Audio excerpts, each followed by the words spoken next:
Images impressionnantes des feux en Amazonie. L'une de nos équipes a pu survoler la zone. Le constat est accablant et inquiétant. 1130 départs de feu en 24 heures et le combat paraît inégal, même si l'armée brésilienne a été appelée en renfort. Right now, the Amazon rainforest is being consumed by fire. In fact, there's an 80% increase in fires just over the last year alone. And this comes, of course, after the hottest July our planet has ever seen. Uma semana, o fogo consome a vegetação do Parque Nacional dos Campos Ferruginosos, uma reserva ambiental em Canaã dos Carajás, no Pará. As queimadas também destroem a vegetação em Rondônia.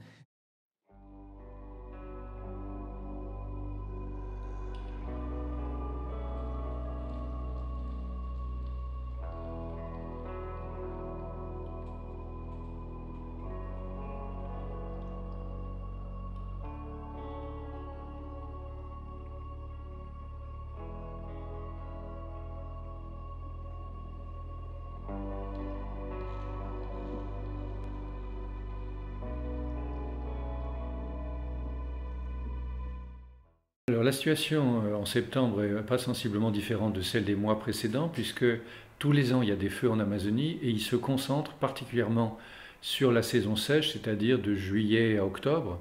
Et donc on continue à avoir un pic d'incendie en ce moment qui est lié au fait que, pour des raisons toutes simples, c'est que la forêt est très humide.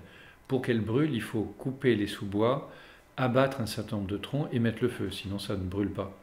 Et donc c'est comme tous les ans en ce moment qu'il y a le pic annuel, sauf que cette année c'est nettement plus que les années précédentes pour des raisons politiques essentiellement. C'est que le nouveau président a laissé entendre très clairement qu'on pouvait y aller et qu'il n'y aurait pas de répression.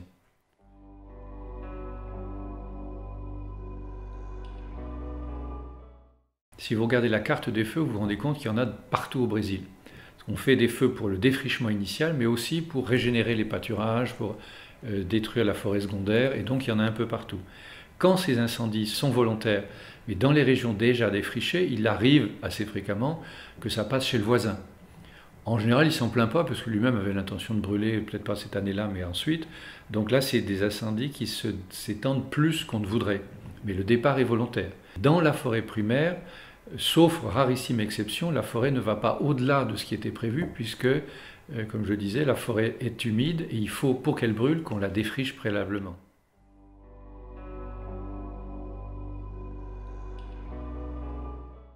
C'est un phénomène qui remonte non seulement à l'arrivée des Portugais, qui ont commencé à le faire tout de suite en 1500, mais avant même, puisque les Amérindiens, depuis plusieurs milliers d'années, pratiquent l'agriculture itinérante sur brûlis.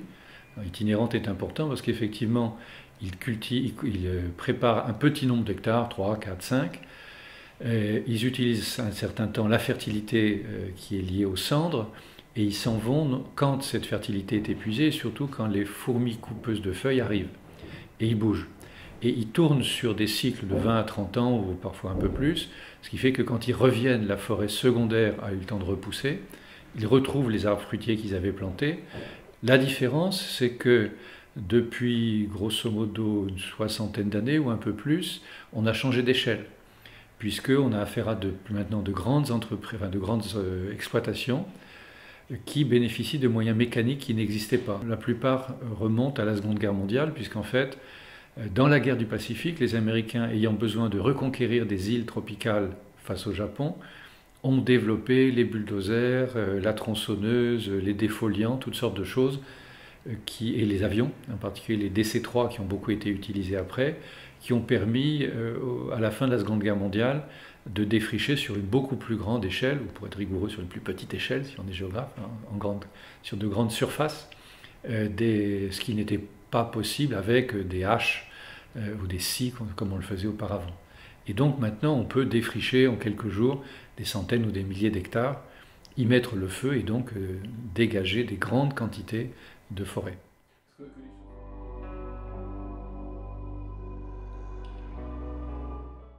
Beaucoup de gens ne comprennent même pas de quoi on s'étonne, puisqu'ils sont assez habitués au feu comme méthode habituelle de traitement. Pierre Monbeg me disait que du temps où il y était, dans les années 30, on disait que les instruments agricoles principaux au Brésil, c'est la hache et la boîte d'allumettes. Donc c'est quelque chose qui est absolument dans les mœurs.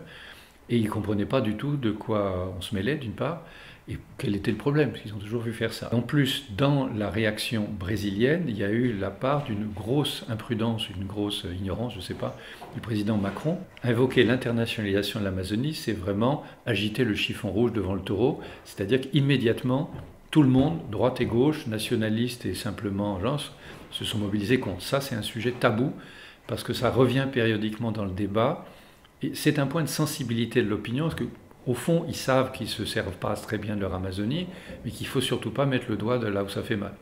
Il y a eu un sondage il y a quelques jours qui disait que 74% des Brésiliens sont d'avis qu'il faut protéger la forêt amazonienne. Donc il y a quand même consensus là-dessus. Et finalement, ils ont été très choqués par les attaques ad hominem ou ad feminam contre Macron et surtout Brigitte Macron. Et là, il y a pas mal de gens qui ont envoyé des messages de sympathie, demandant des excuses. Donc il y a eu une espèce de... On est passé de feu accidentel à feu volontaire, ou à vous ne vous occupez pas assez bien de l'Amazonie, on va vous aider, puis à des insultes mutuelles. Alors je crois qu'il y a aussi un peu de facilité de part et d'autre. Je pense que se payer Bolsonaro, pour Macron ça ne coûte pas très cher, le Brésil est un pays lointain et pas dangereux, et donc on peut se donner une aura écologiste à peu de frais. Inversement, Bolsonaro est un admiratif frénétique de Trump, donc il ne peut pas attaquer aux États-Unis. Il n'a aucune raison de s'attaquer à Poutine, qui est un peu gros pour lui. Par contre, attaquer le président d'un pays moyen qui ne présente pas de danger particulier, il pouvait se le payer. Donc chacun s'est payé un succès facile auprès de son opinion, sans grandes conséquences. Et les gens qui s'occupent des relations franco-brésiliennes derrière sont en train maintenant de courir pour rattraper les dégâts. On peut citer par exemple le fait que la marine brésilienne a passé avec la France un contrat de 4 milliards d'euros pour la construction d'une douzaine de sous-marins. Ça continue. Parmi les chaînes de grande distribution au Brésil, les deux principales sont Carrefour et Casino sous le nom Pão de Açúcar. Donc il y a beaucoup de relations qui remontent à plusieurs siècles, qu'il va falloir remettre un peu sur pied, ou en tout cas tranquilliser.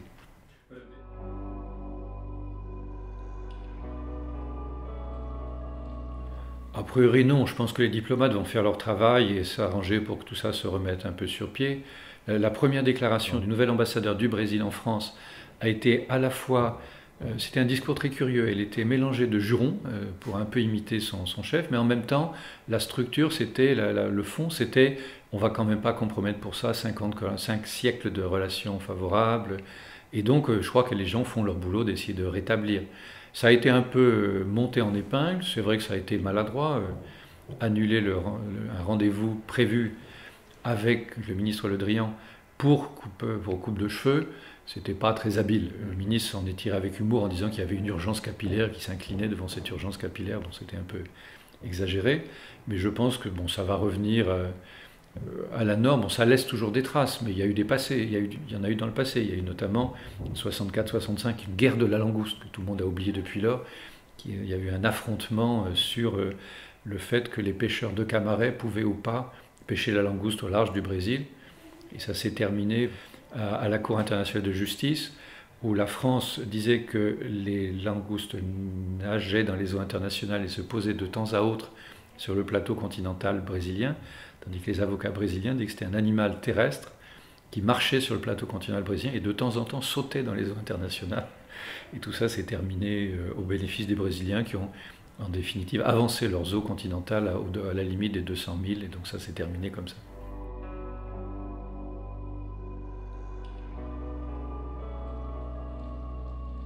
Non seulement c'est pensable, mais c'est déjà largement engagé, puisqu'en fait, en dehors de la réaugmentation de cette année, depuis des années, ça a diminué. En 2005, il y avait eu un pic à 30 000 km² défrichés, ce qui fait à peu près la taille de la Bretagne.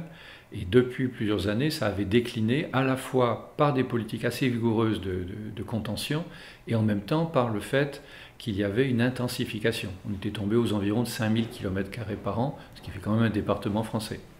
Pour vous donner un seul exemple, une bonne partie, même la majorité du défrichement, c'est pour faire de l'élevage. Et l'usage au Brésil, dans ce genre d'endroit, c'était qu'on mettait à peu près 4 hectares par tête. Mon beau-père, qui était un petit éleveur, avait l'habitude de dire pour qu'un bovin soit bien, il lui faut 1 hectare sous chaque sabot.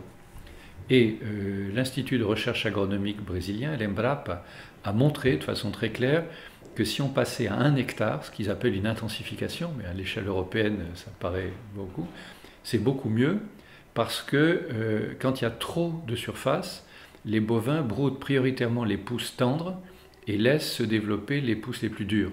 Et donc ça favorise la dégradation. Et donc rien que par ça, qui est une amélioration agronomique, on divise par 4 le déboisement. Et donc ça, c'est déjà un effet. Par ailleurs, l'augmentation des rendements dans toutes sortes de domaines, comme ça se passe au Brésil, comme ça s'est passé en Europe, en Amérique du Nord et ailleurs, fait qu'on a besoin de moins d'espace. On peut citer le fait qu'en France, il y a maintenant, d'après ce que j'ai lu récemment, plus de forêts qu'au Moyen-Âge. Or, l'agriculture française continue à produire en grande quantité. Donc le simple mouvement de l'intensification, les campagnes de conscientisation, enfin de attirer l'attention là-dessus, le fait qu'on doit aller de plus en plus loin alors qu'il y a des terres qui se libèrent dans le sud, font que très probablement le mouvement était en train de s'amortir. Et donc la reprise de cette année est liée plutôt à des raisons spéculatives, à des raisons politiques, idéologiques et presque psychologiques. On peut penser qu'on va retrouver bientôt une courbe descendante.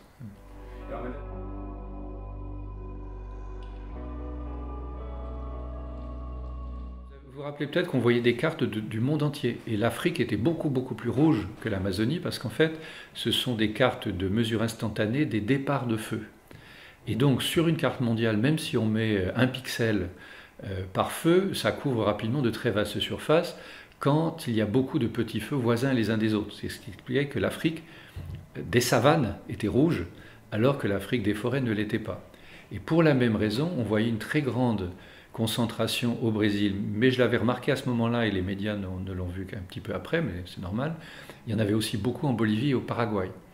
Et donc ces systèmes d'alerte instantanée ne disent rien sur les surfaces concernées. Et donc un grand feu de plusieurs centaines d'hectares fait le même point rouge que 3 hectares dans une petite propriété. Donc ça disait bien où ça se passait, et on voyait à l'occasion qu'il y en avait dans le Brésil entier, pas spécialement en Amazonie. J'ai lu récemment une estimation qui disait que les feux de défrichement de forêts primaires, c'était 0,5% du total. On comprend bien que comme il y a déjà 5 siècles d'occupation, il y a beaucoup plus de terres occupées que de terres où l'occupation est en train de se produire. Et donc ça montrait bien que c'était un phénomène qui se produisait non seulement partout au Brésil, mais partout dans la partie sud du continent en tout cas, y compris des zones qui n'avaient pas de feu d'habitude, comme la Bolivie, qui elle a vraiment appelé à l'aide, qui a vraiment accepté l'aide du G7, parce que là ce sont des incendies accidentels, dans des régions de savane où le feu s'est étalé plus qu'il ne fallait, plus qu'on ne le pensait au départ. Mais ça veut dire qu'il y en a un peu partout. J'étais content qu'on utilise des cartes dans les médias, c'est toujours une satisfaction, mais ça supposait un peu de commentaires, ce qui a été fait au bout de quelques temps.